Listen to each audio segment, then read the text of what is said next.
የመደበኛው ፕሮግራም ባይሆን አንዳንድ መረጃዎችን በየመሃሉ እናቀርባለን ለአድማጮቻችን።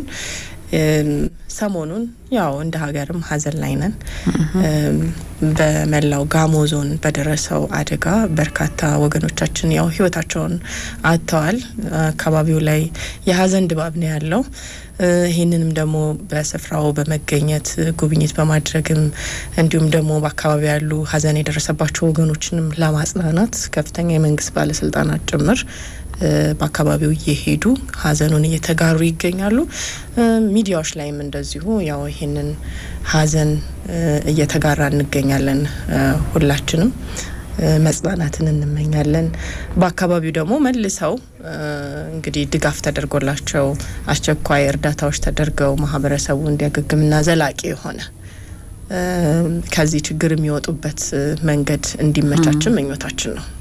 አዎ አንዳንድ አደጋዎች ሲያጋጥሙ ቀጥሎ ያሉትን ጊዜ ደግሞ እንድንተነብይ ያደርጋል። ከዚህ ቀደምም ሰምተናል። በተመሳሳይ የመሬት መንሸራተት ምናልባት ፊልሞች ላይ ዘጋቢ ፊልሞች ላይ ሌላ ዓለም አቀፍ ኒውሶች ላይ ነበር የምናየው። ከዚህ ቀደም የመሬት መንሸራተት በጣም ትልቁና ዘግናኙ የተፈጥሮ አደጋ ነው። ሰዎች ሳይዘጋጁ ድንገት የነበራቸውን መሰረተ ልማት የነበራቸውን የዕለት ተዕለት ህይወት የሚያጠፋ ነው በደቂቃ። ራሱ ፍጥነቱ አስገራሚ ነውና ከዚህ ቀደም አስታውሳለሁ ተመልክቻለሁ ይሄ ላንድ ስላይድ ዶክመንተሪዎችን እና ለምሳሌ ከፍ ካለ ቦታ ላይ አንቺ ዝቅ ባለው ቦታ ላይ እያረሽ ከብት እያረባሽ ውሃ እየቀዳሽ ጎጆ ቤትሽ ላይ እየሰራሽ በሰከንዶች ነው ተንዶ የሚመጣውና አፈር ነው ሌየር የሚሰራው ማለት ነው። አንቺ ምትኖሪበት የነበረው ዝቅ ያለው ቦታ ላይ ከፍ ወዳለው ተራራ እስኪመጣ ድረስ የመሬቱ ከፍታ። ስለዚህ ቆፍሮ ለማውጣት ራሱ በጣም ብዙ ጥልቀት ወደ ታች መቆፈር አለብሽ። እና ደግሞ ቦታው ረግረግ ይሆናል፣ በጣም ጭቃ ይዟል። ይሄ ራሱ አስቸጋሪ ያደርገዋል የነፍስ አድን ስራው ላይ። ሰዎችንም እንግዲህ ከአደጋ ለመታደግ በጣም አስቸጋሪ ያደረገ ስራ እንደሆነ ተመልክተናል። በጣም ባላቸው አቅም እንግዲህ እዛው ማህበረሰቡ እየተረባረበ በጣም ብዙ ሰዎችን እየረዳ ነው የሚገኘው። ሀዘኑ በጣም ከባድ ነው። በጋራ ሆነው የሚኖሩበትን ቦታ ማስተካከል፣ ቀጣዩን ጊዜ ታሳቢ አድርጎ መልሶ ማቋቋም ይፈልጋል። ሀዘኑን ማጽናናት እንዳለ ሆኖ እንደነኛ አይነት ስለ አደጋ በጣም ቅድመ ትንበያ የሚሰጣቸው ቦታዎች ግን እንደተባለው ዘላቂ መፍትሄ ያስፈልጋል። ምክንያቱም ወቅትን ጠብቀው የሚመጡ የዝናባማ ጊዜያቶች አሉ። ተከታታይ ዝናብም ከመዝነቡ ጋር በተገናኘ ነው እንግዲህ ጎርፍ ተከሰተ። ከዛ የመሬት መንሸራተት አደጋው አጋጠመ። ያው የዜጎችን ህይወት ቀጥፏል፣ በንብረት ላይ ጉዳት አድርሷል። የኮልፎ ወንዝ አካባቢው ላይ አለ እንግዲህ ከመጠን በላይ ሞልቶ መንደሮችን፣ ቤቶችን፣ የእርሻ ስፍራዎችን፣ የአካባቢ መሰረተ ልማቶችን አውድሟል የሚሉ ዜናዎችን የተመለከት ነው። ማህበረሰቡ በጣም ከባድ ሀዘን ላይ ነው የሚገኘው። ያው የነፍስ አድን ስራዎችን አጠናክሮ መቀጠል፣ ርብርብ ማድረግ፣ የስሜት ድጋፍ መስጠት፣ ከጎናችሁ ነን ማለት በጣም የሚያስፈልግበት ጊዜ ነው። እሺ ያው በዚህ ሀዘን ድባብ ውስጥ ብዙዎች ያው ሀዘናቸውን እያጋሩ ይገኛሉ። እኛም መጽናናትን እንመኛለን እንደ ታዛ ይሄ አደጋ ለደረሰባቸው ወገኖቻችን። ዛሬ እንግዲህ አንዳንድ መረጃዎችን እየሰጠን እንቆያለን በየመሃሉ ባለን ጊዜ። እሺ አንዱ የምናነሳው ለምሳሌ የመካከለኛው ምስራቅ ላይ ያሉት ጉዳዮች እንዳሉ ሆነው ለብቻ ነጥለን የምናየው አንዳንድ ሀገራት በጣም ቀውስ በሚባልባቸው ጊዜያቶች የሚያወጧቸው ህጎች ተፈጻሚ የሚሆኑበት መንገድ ይገርመኛል። በአዘቦቱ ቀን ቀልድ ሊመስሉሽ ይችላሉ፣ ሆነው ሲያገኙት ግን ህጉን ተግባራዊ ያደርጋሉ። የተባበሩት አረብ ኤሚሬቶች ዱባይ አንዷ ናት። አንዳንድ ቦታዎች አሉ በጥቃቱ ጨረፍታም ቢሆን የነካቸው ስጋቱ ያን ያክል ሰዎች እንዲረበሹ የሚያደርጉ ላይሆኑ ይችላሉ። ግን ሰዎች እንዲረበሹ በማድረግ በቪዲዮ ቀርጸው በማህበረሰብ ትስስር ገጽ ያጋሩ ሰዎችን ከፍተኛ ፍርድ እየፈረደችባቸው ነው። አንዳንዶቹ የውጭ ሀገር ዜጎችም ጭምር ናቸው። የሀገሪቱ ህግ ግን አስቀድሞ የተጻፈ ነው። ይሄ አይነት ጥቃት ከመድረሱ በፊት ድንገተኛ ውሳኔ አይደለም ወይም ስሜታዊ ውሳኔ አይደለም። ለምሳሌ እዚህ አካባቢ የሆነ ጥቃት ወይም አደጋ አጋጥሞ ቢሆን በፍጥነት ወሬውን ለማዳረስ ብለን ካሜራ ይዘን እዚህ ቦታ እንዲየሆነ ነው እያለን እንሯሯጣለን አይደል? ሰዎች በብዛት ስሜታቸው ምን ላይ ያተኩራል? መገናኛ ብዙሃን የሚረጯቸው ጉዳዮች ላይ። አሁን ደግሞ ይሄ ሶሻል ሚዲያውም አለ። ሰምተናል፣ አይተናል የሚሉሽ ሰዎች የሆነ ነገር ሊበትኑ ይችላሉ።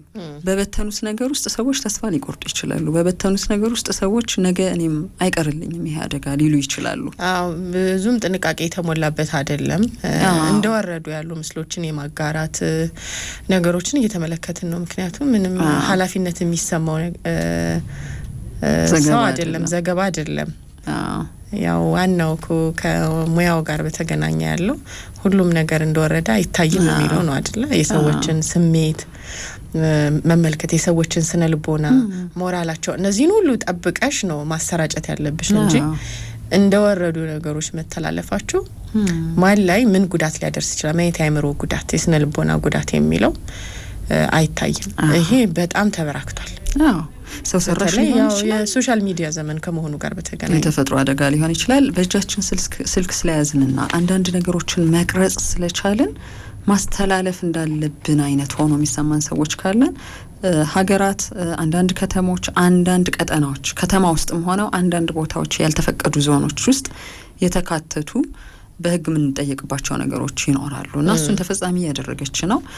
በነገራችን ላይ እዛም ለሚኖሩ ማህበረሰብ ክፍሎች አንድ ማስጠንቀቂያ ይሆናል። ያዩትን ነገር ሁሉ እየቀረጹ ሼር እያደረጉ ለዓለም መበተኑ ትክክል እንዳልሆነ አንዳንድ ነገሮች ደግሞ የሀገርንም ደህንነትና ሚስጥር አደጋ ላይ የሚጥሉ ሊሆኑ ይችላሉ።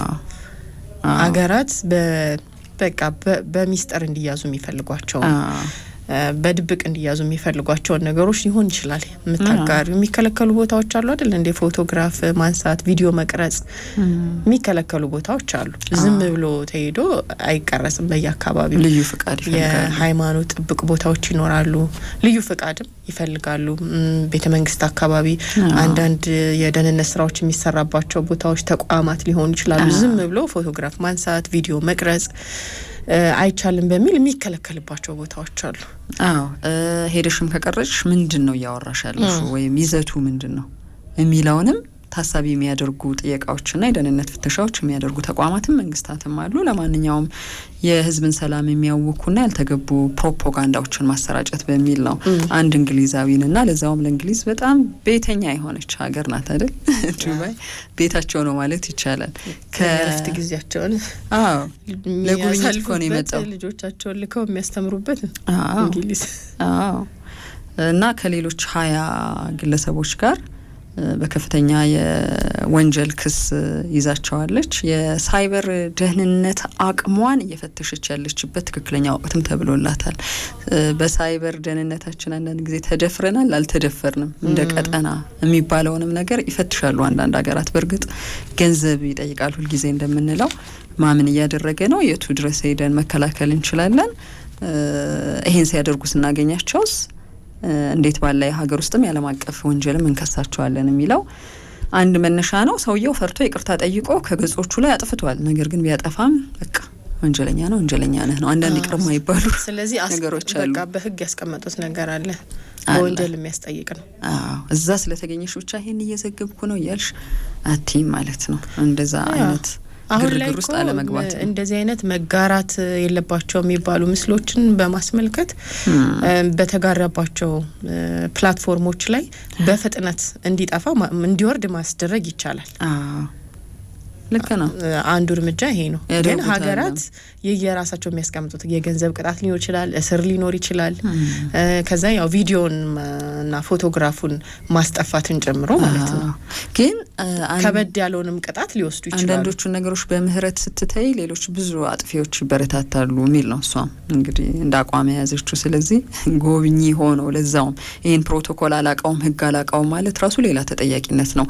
አንዳንድ ሀገራት ላይ ለጉብኝት ስንሄድ ይህን ህግህን እኮ አላቅም ነበር አይባልም። የዛን ሀገር የዛን ማህበረሰብ እንደ እንግዳ ነኝ ማለት አይቻልም። እንደውም እንግዳ ከሆንሽ የሀገሪቱን ባህል ህግ ወጋ አውቀሽ ነው መገኘት ያለብሽ የሚል ነው። ከባድ ነው። እንግዲህ ብዙ ኢትዮጵያውያን አሉ፣ ትውልደ ኢትዮጵያውያን አሉ ዱባይ ውስጥ። ስለዚህ ጥንቃቄ ያስፈልጋል። ብዙ ቪዲዮዎችንም ተመልክቻለሁ። በነገራችን ላይ ምናልባት እነሱን እንዴት ነው ያዩዋቸው የሚለውን እርግጠኛ አይደለሁም። መነጋገሪያ ሆኗል። ይሄ እዚህ ላይ ትንሽ የምንለው ነገር አለ። ሌላው ግን ማርች የመጀመሪያው ሳምንት ላይ የፓሪስ ትልቅ የፋሽን ሾው ትርኢት አለ። እዛ ፋሽን ሾው ትርኢት ላይ የተገኘችው አንዷ ኦፕራ ዊንፍሬ ናት። ኦፕራ በብዙ መንገድ ትኩረት ስባለች። የፋሽን ሾው ወሬ ሳይሆን ስለሷ ነው ወሬው ደምቆ የሰነበተው በዚህ ሳምንት። አለባበሷ፣ የሰውነት አቋሟ፣ እድሜዋ 72 ዓመት ነው። በዚህ 72 ዓመት እድሜ አንዲት ሴት እንደ አዲስ አበባ ጎምርታ ቆንጆ መሆን ትችላለች? ብዙ አይታሰብም። አኗኗሯ ነው።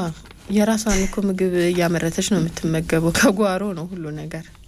ከከተማ ግርግር ወጣ ብላ የምትኖርበት ቦታ በጣም በቃ ገነት በይው፣ የምድር ገነት። ከኖሩ አይቀር እንዲህ ነው ያስብላል። የራሷ ፋርም አላት። በቃ ሁሉ ነገር ቆስጣው፣ ሰላጣው፣ ቲማቲሙ፣ አቮካዶ ኦርጋኒክ የሆነ ነገር ከምንም ጋር ያልተገናኘ። ስለዚህ ሰው ኑሮውን ይመስላል የሚባለው። ከዛ ደግሞ ብዙ ሰራች ኦፕራ፣ ብዙ ነገር አሳለፈች በህይወቷ። እሷም ትላለች እርግጠኛ ነኝ በቃ አሁን ተረጋግታ በምስጋና የምትኖርበት ጊዜ ይመስለኛል። መታደል እኮ ነው። የሰው ልጅ መቼም ባይጠግብም ሁልጊዜ አዲስ አይደል? አጓጊ ነገር አለው። ፈተና ነው አንዱ ለሰው ልጅ። እሷም ግን ትላለች ያው ብዙ ነገር ሰርታለች ከወጣትነቷ እድሜ ጀምሮ 72 ስትይ ራሱ ለአንዲት ሴት ልጅ በቃ ቁጭ የምትልበት የምትረጋጋበት ልምዶቿን የምታካፍልበት። ትላንት ስለመብሰል እያወራን ነበረ። እሱን እንላለን። በአንድ በሌላ ወገን ምነው ኦፕራ ጎበጣለች፣ እንደገና ደግሞ ቀስ ብላ መሬት ረገጠች። ይሄ እርምጃዎችን ስታደርጊ ቀስ ካልሽ አዋቂ ነሽ ወይም አሞሻል ወይም እርጅና በጣም ተጫጭኖሻል ተብሎ ነው የሚታሰበው። እሷ ግን ለዛ መልስ ሰጥታለች። በሁለት የተከፈለ ነገር አለ። በሁለት የተከፈለውን ነገር እናየዋለን። በእርግጥ የእሷን እንደ አዲስ እያማሩ መሄድ፣ ጤናማ የሆኑ መሄድ ነው ብዙዎቹ ያወሩላት።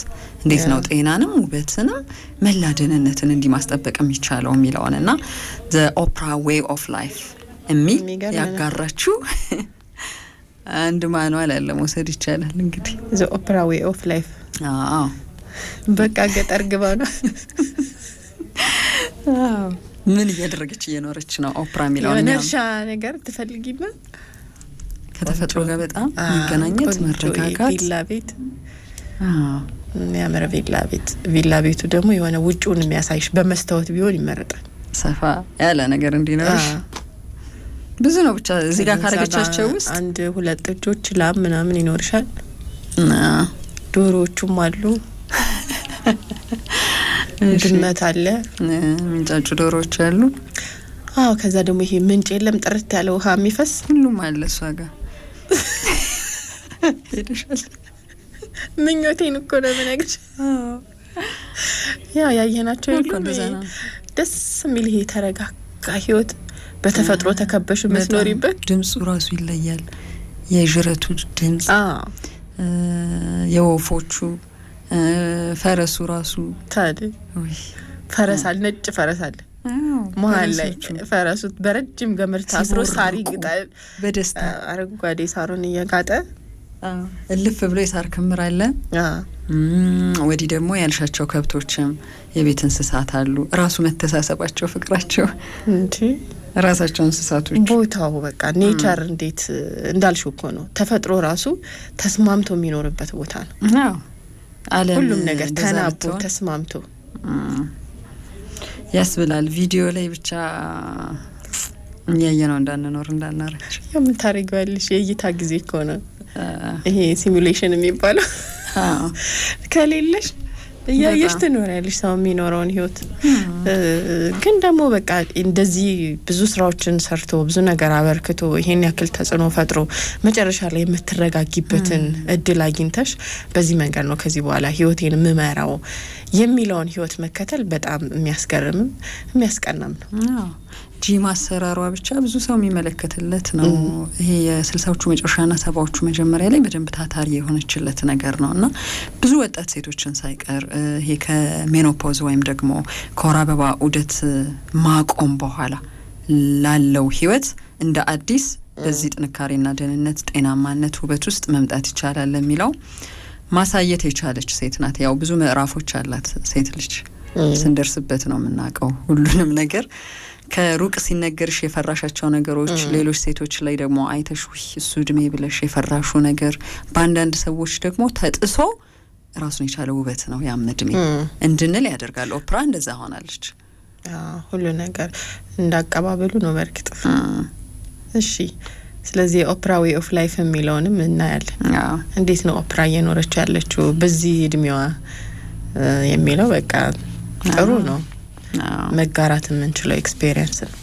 ያው በግጭትና በጦርነት ቀጠና ውስጥ ሆነን ለማጋራት የምንሽቀዳደምባቸው ምስሎች፣ ቪዲዮዎች መዘዝ እንዳላቸው የሚያሳይ መረጃ ነው የተመለከትነው።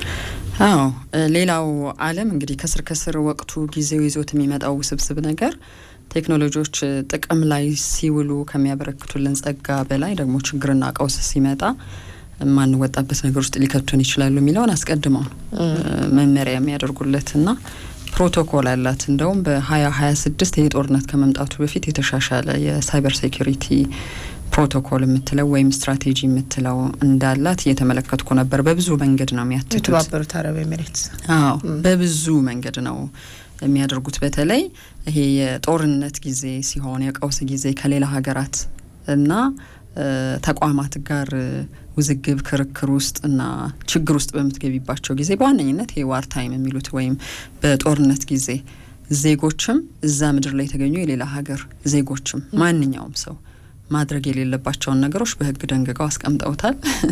የህግ ባለሙያዎቻቸው እንደሚሉት በብዙ መንገድ ግለሰቦችን ተጠያቂ ማድረግ የሚችል ይሄን ኃላፊነት መወጣት ያልቻሉ ሰዎችን መጠየቅ የሚችሉበት ነው። በዋነኛነት እንደው ብዙዎቻችን የምንሰራቸው ሌሎቹ ትንሽ ወሰብሰብ ስለሚሉ እንደ ግለሰብም ላንሰራቸው እንችላለን። ምናልባት ተቋማት ናቸው ሳይበር አታክ ሊፈጽሙ የሚችሉት ወይም መረጃ ሊመዘብሩ የሚችሉት። እንደ ግለሰብ ግን በእጃችን ላይ ስልክ ስላለን ብቻ የት ቦታ ምን አይነት መረጃ አግኝቼ ለዓለም አጋራለሁ የሚለውን ብቻ ብንመለከተው ምላሽ የሚሰጥበት መንገድ የራሱ የሆነ ስልት ስለሚያስፈልገው የኢመርጀንሲ ኮሚኒኬሽን ብለው ያስቀመጡት በራሱ የሀገር ውስጥ ደህንነት ጉዳዮች ነገሩ ተፈትሾ መግለጫ እስኪሰጥበት ድረስ ማንን ይጎዳል፣ ማንን ይጠቅማል፣ ለማን መረጃ አሳልፎ መስጠት ያስችላል የሚለው ነገር ሳይንሳዊ በሆነ መንገድ ትንታኔ እስኪቀመጥለት ድረስ እዛ ጉዳይ ላይ ትንታኔ ሰጥቶ ማጋራት ይጨምራል። እንደፈለግን አይደል የምናወራው። የዳር ተመልካች ሆነ ምን አይነት ችግር ይዞ ሊመጣ ይችላል፣ ማንን እየጠቀምኩ ነው፣ ማንን እየጎዳሁ ነው፣ ማንን አደጋ ውስጥ እየከተትኩ ነው የሚለው እንደ ግለሰብ ማለት ነው። ግን እንደ ሚዲያ ከሆነ ሚዲያው ለእንደዚህ አይነት አሰራሮች ምን አይነት ኤዲቶሪያል ፖሊሲ ያለው እና ተጠያቂነቱን ኃላፊነቱን በግልጽ ስለሚያስቀምጥ መጋፈጥ ይቻላል። እንደ ግለሰብ ግን አደገኛ ይሆናል። ዝም ብለሽ እያነሳሽ ቪዲዮ እየቀረጽሽ የምታሰራጩ መረጃ አሁን ሀገራት ህግ እያወጡለት ነው።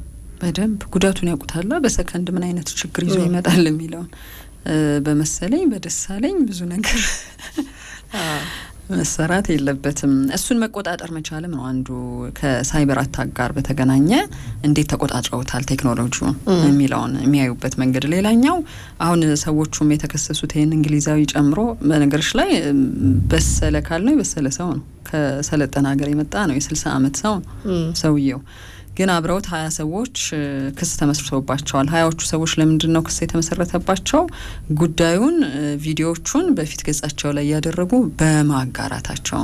20 ሰው ብቻ ነው ያጋራው ብለን ልንጠይቅ እንችላለን። ግን ሁኔታውን በራሳቸው ስልክ በቀጥታ ቀርጸው ያጋሩ ሰዎች ከነበሩበት ቦታ ማለት ነው። ምንድነው የተባበሩት አረብ ኤሚሬትስ የሀገሪቱ መከላከያ ወደ ግዛቲቱ የሚወነጨፉ ሚሳኤሎችን ሲያመክን የሚያሳዩ ምስሎችን የቀረጹ 10 ሰዎች ላይ እንግዲህ በቁጥጥር ስር እንደዋሏቸው ነው የቢቢሲ ዘገባ ላይ ተመለከትኩት። ከዛ ውጪ ግን የኢራን ድሮንና ሚሳኤል ጥቃቶች በዱባይ አውሮፕላን ማረፊያ ላይ እንግዲህ አውሮፕላን ማረፊያ በጣም ትልቁ አንድ ሀገር ሀሰተኛ ምስሎች ደህንነትሽን አረጋግጠሽ ከሌላ ዓለም የመጣውን ህዝብም የምትጠብቂበትን እርምጃ የምትወስጂበት ነው። ብዙ አውሮፕላን ማረፊያዎች ምንድነው ያሉት? እውቅና እስክንሰጥ ድረስ ለጉዳዩ በረራ ዘግተናል ነው አይደል? በረራ የዘጉበት አንዱ ነገር ለሰው ልጅ በማሰብ ጭምር ነው። መሰረተ ልማቱ እንዳለ ሆኖ ጉዞዎች ቢደረጉ ሊመጣ የሚችለውን አሰቃቂ ውድመት ለመጠበቅ አየሩ ንጹህ እስኪሆን ድረስ ከጥቃት የሚለውንም ታሳቢ ያደረገ ነው። ስለዚህ አውሮፕላን ማረፊያ፣ ታዋቂ ሆቴሎች፣ ይሄ አፓርታማዎች፣ ዱባይ የምትታወቅባቸው መሰረተ ልማቶች ላይ ትናንሽ ከጥቃቱ አንጻር በጣም ትናንሽ ጉዳቶችን አግዝፎ በማሳየት ጭምር አንዳንዶቹ ደግሞ በኤአይ ሲፈተሹ ትክክል ያልሆኑ አሁን ይሄን ማረጋገጥ ይቻላል እና ፍንዳታዎችን የሚያሳዩ ሀሰተኛ ምስሎች ያሰራጩ ግለሰቦች ከዛ ደግሞ ትክክለኛ ጥቃቶችን እንዲሁም በሰው ሰራሽ አስተውሎት የተሰሩ ምስሎችን ያጋሩ እንግዲህ በሶሻል ሚዲያዎቻችን ላይ የምናጋራቸው ነገሮች የኛ ገጽ ስለሆነ መብቴ ነው ማንልባቸው ነገሮች ላይ ህግ አውጥተዋል ማለት ነው ሀገራት። ይሄን እንድናይ ያደርጋል። ወደ 45 የተለያዩ ሀገራት ዜጎች አገሪቱ ላይ ጥቃት ሲፈጸም ተንቀሳቃሽ ምስልን በመቅረጽና ሐሰተኛ መረጃ በማሰራጨት በቁጥጥር ስር መዋላቸው ተገልጿል ይላል። የሚገርም ነው። የሀገርን ገጽታ መጠበቅ ትልቁ የምንቆምለት ነገር ነው ይላል የተባበሩት አረብ ኤሚሬቶች የደህንነት ክፍል እና የሀገሪቱን ገጽታ ለመጠበቅ ሲባል የወጣ ህግና ለመጠበቅ ሲባል የምናስተገብረው ህግ ነው የሚል ነው። የህግ ባለሙያዎች ግን ምን ብለዋል? በዛች ሀገር ላይ ያለው የሳይበር ህግ በጣም ጠንካራ፣ በጣም ብዙ ችግሮችን ይዞ ሊመጣ የሚችል ከሳትሹ ማለት ነው። ስለዚህ ጎብኚዎችም ነዋሪዎችም በማህበራዊ ሚዲያ ገጻቸው ላይ የሚያጋሯቸው ማንኛውም መረጃ ለረጅም አመታት ከዚህ ጋር ግንኙነት ያላቸው ከሆኑ ለረጅም አመታት እስራት ሊዳርጋቸው ይችላል የሚል ነው። ግለሰቡ ተጸጽቶ ከገጹ ላይ አጥፍቻለሁ ብለዋል። በቁጥጥር ስር ያሉት ሌሎቹም ሰዎች እንደዛው ብለዋል። ግን ህጉ ተግባራዊ ይሆናል የሚል ነው። ምናልባት በሚደረጉ ድርድሮች ወደ 2 አመት ዝቅ ሊልለት ይችላል እስራቱ በዛው በዱባይ። እሱ የሄደው ለሳምንት ረፍት ነው። ይሄ ችግር መጣ 2 አመት በቁጥጥር ስር ይውላል። ግን ከዚህ በላይ ሊያስፈርድበት የሚችል ችግር ነው የሚል ነው እንግዲህ አንዱ የመጣው።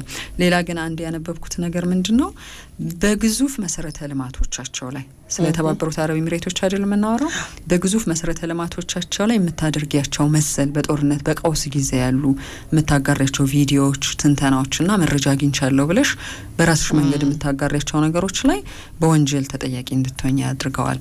ለምሳሌ በፋይናንስ ተቋማቶቻቸው ላይ፣ በኃይል ተቋማቶቻቸው ላይ፣ በትራንስፖርት ተቋማቶቻቸው ላይ የሚፈጸሙ ችግሮች ካሉ እነኝን ችግሮች በሀገሪቱ ህግና ደንብ በሚያዘው መንገድ ኃላፊነት ለተሰጠው አካል ለደህንነት ክፍሉ ሊሆን ይችላል፣ ለፖሊስ ሊሆን ይችላል፣ ለሀገሪቱ መከላከያ ሊሆን ይችላል፣ ወይም በሀገሪቱ ፕሬዚደንት በኩል ሊሆን ይችላል ሊነገሩ የሚችሉት የጉዳታቸው መጠን ተመርምሮ የሚያመጡት ችግር ምንድነው የሚለው ሚዛን ላይ ተቀምጦ እንጂ እንደወረደ እዛው ላይ እዚህ ቦታ ላይ ነኝ ያለሁት ላይቭ ላይ ነኝ ባቡሩ ተከስክሶ ባቡሩ ፈንድቶ ልትያትቺ። ምክንያቱም ቀውሱ ከተከሰተው አደጋ በላይ ሊሆን ይችላል። ሰዎች መረጃን ሲያዳምጡ አሁን መረጃን የሚመረምሩ ጥቂት ሰዎች ናቸው፣ የበሰሉ ሰዎች፣ ቴክኖሎጂን የሚያውቁ ሰዎች ናቸው።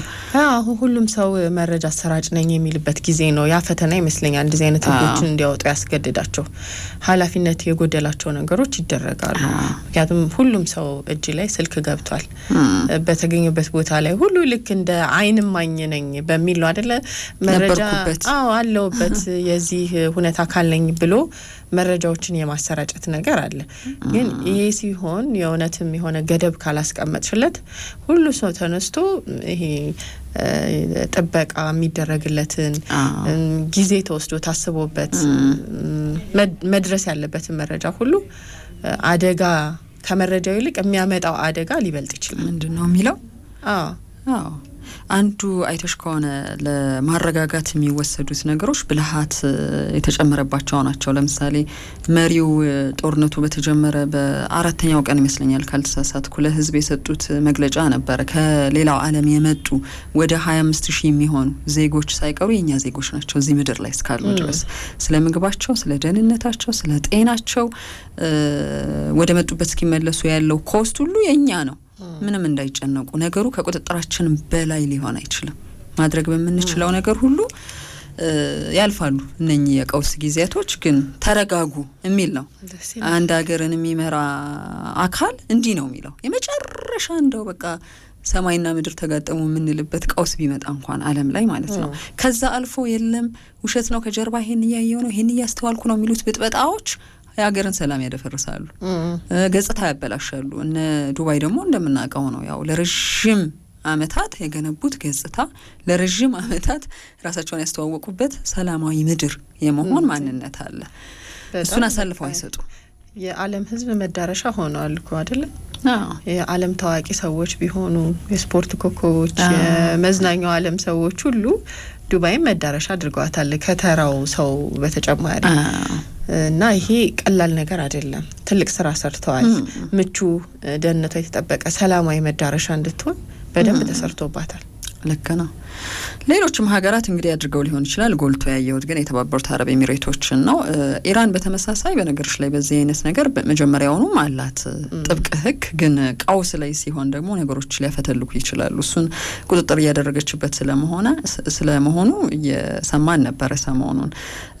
ቤይሩት ሊባኖን ላይ ጥቃቶች የተካሄዱ ነበር። መኖሪያ አፓርትመንቶች ላይ በጣም ብዙ አገር ዜጎች ስልኮቻቸውን ይዘው ያው የሰው ልጅ ሲደነግጥ ተስፋ ሲቆርጥ ወይም ሞት ወደ እኔ እየመጣ ነው ብሎ ሲል የሚያደርገውን አያውቅም። ግን ቢሆንም ደግሞ ህግ ነው። አንዳንድ ቀውሶች ላይ አንዳንድ ቦታዎችና ጊዜያቶች ላይ ላይምርሽ ይችላል። ነገሮች ከተረጋጉ በኋላ እነከሌ ይሄን ነገር መዝብረው ነበረ፣ መረጃ አሳልፈው ሰጥተው ነበር፣ ሁካታና ረብሻ ፈጥረው ነበረ ሊሉሽ ይችላሉ። ኢትዮጵያኖችንም ተመልክቻለሁ። በነገራችን ላይ ይሄ ለምሳሌ ጥቃቱ ከመከሰቱ በፊት ሮኬቶቹ ወዴት ሄደው ነው የፈነዱት? ሚሳይሎቹ የትኛውን መሰረተ ልማት ነው ያወደሙት? ከዚህ አደጋ ተርፈን ነበር የሚለውን ሩጫ ጨምሮ ከፊሎቹ ፌክም ናቸው። ውዥንብር የመፍጠሩን ነገር አፍጋኒስታን፣ ፓኪስታን አገር ዜጎችን በቁጥጥር ስር አውለዋል። እዛም ካታር ውስጥ በተመሳሳይ። ስለዚህ ችግር ውስጥ በሆንባቸው ጊዜያቶች ሁሉ ስሜት እንዳያሸንፈን ነው። የምታጋሪው መረጃ ደግሞ ምን ላይ ተጋራ ማናጋራው የሚለው ማግኘት በጣም ቀላል ነገር ነው። በደንብ እንኳን የራስሽ ገጽ ላይ አጋርተሽ ሌሎች ድረገጾች ላይ ራሱ ሰተሽ ቢሆን ሊንኮች በደንብ ይታያሉ። ስለዚህ ከየት መጣ የሚለው ምንጭ ማጣራት ቀላል ነው። እና ግባቸው ምንድነው? ከተከሰተው ችግር በላይ መገመት የማይችሉትን ችግር ሊፈጥሩ የሚችሉ ነገሮችን በቁጥጥር ስር ማዋል ነው። የተከሰተው ችግር አለ አይደል? ተገማች ነገር አለው። መንግስታቶችም እነኚህን ነገሮች ትልቅ ትኩረት አድርገው ይሰሩባቸዋል። ወዴት ሊሄዱ ይችላሉ? ህዝብ ምን ሊሆን ይችላል? ምን ሊከሰት ይችላል? የሚለው ከኛ ከግለሰቦች በላይ ይሰሩታል። ይሄንን ከዛ በላይ አስጊ ነገር ይዘሽ ስትመጪ ያው ረብሻ ነው፣ ብጥበጣ ነው፣ ትርምስ ነው። ይሄ ደግሞ ከቁጥጥር ውጪ እንዲሆን ያደርገዋል ብዙ ነገርን እና ማንገምታቸው ችግሮች ከመምጣታቸው በፊት በቁጥጥር ስር ማዋል የሚል ነው። ከዚሁ እንግዲህ ግጭትና ጦርነት ጋር በተገናኘ የአሜሪካው ፕሬዚዳንት ዶናልድ ትራምፕም ጥያቄ ቀርቦላቸው ነበረ። ከፎክስ ኒውስ ጋር የአሜሪካ ቴሌቪዥን ጣቢያ ነው ቃለ ምልልስ አድርገው ያነሷቸው ጉዳዮች ተብሎ የተመለከትኩት መረጃ ከኢራን ጋር የሚደረገው ጦርነት መቼ ያበቃል የሚለው ላይ ያው ይበቃል ብዬ ሳስብና እርግጠኛ ስሆን የሚል ምላሽ ሰጥተውበታል የተባለው። የሆርሙዝ ሰርጥን በተመለከተ ማድረግ ካለብን በሆርሙዝ ሰርጥ በኩል የሚተላለፉ ነዳጅ ጫኝ መርከቦችን እናጅባለን፣ ነገር ግን ነገሮች በጥሩ ሁኔታ ይሄዳሉ፣ ምን እንደሚሆን እናያለን የሚል መልስ ሰጥተዋል ተብሏል። ኢራን ላይ ስለሚፈጸመው ጥቃት ደግሞ ያው ባስከፊ ሁኔታ እንመታቸዋለን፣ እስካሁንም ባስከፊ ሁኔታ ወድመናቸዋል፣ መልሰው ለመገንባትም አመታትን ይወስድባቸዋል የሚል ምላሽ ሰጥተዋል ተብሏል።